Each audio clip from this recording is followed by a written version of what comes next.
Prendre les transports en commun, une habitude que de nombreux Bruxellois avaient perdue durant la crise sanitaire, mais qui reprend petit à petit. Je trouve qu'il y a plus de monde que pendant la crise, c'est normal je pense. Les gens ont moins peur de fréquenter le métro. Aux heures de pointe, effectivement, il y a énormément de personnes. Après, en termes généraux, comme vous voyez, il n'y a pas énormément de monde plus que d'habitude. J'avais toute la place, y compris des sièges entre nos prochains passagers. Donc non, ça reste encore relativement spacieux. Les chiffres parlent d'eux-mêmes. La Stib enregistre 12% de passagers de plus qu'en 2020.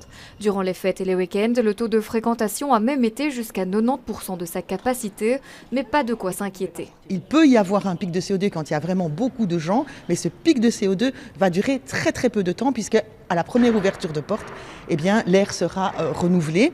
Et donc, à partir de ce moment-là, il n'y a pas de possibilité qu'il y ait une stagnation dans l'air des particules de virus. Diminuer le nombre de places dans les métros, trams et bus est inenvisageable pour la Stib. À la place, l'entreprise a donc décidé d'augmenter son offre de transport. Ici, depuis lundi, la fréquence des métros des lignes 2 et 6 a augmenté de 2000 places en plus par heure et par sens. Ça veut dire qu'on est sur l'ensemble des lignes de métro à un métro toutes les 2 minutes 30. On va encore, au cours de l'année, augmenter les fréquences en soirée. C'est-à-dire qu'on aura 10 minutes sur l'ensemble des lignes en soirée, donc maximum 10 minutes d'attente en soirée, ce qui est beaucoup moins qu'actuellement. En comparaison à l'année 2019, soit la dernière année avant la crise, la fréquentation pour 2021 est de 64%. Pour éviter les heures de grande affluence, la Stib conseille de se rendre sur son site internet.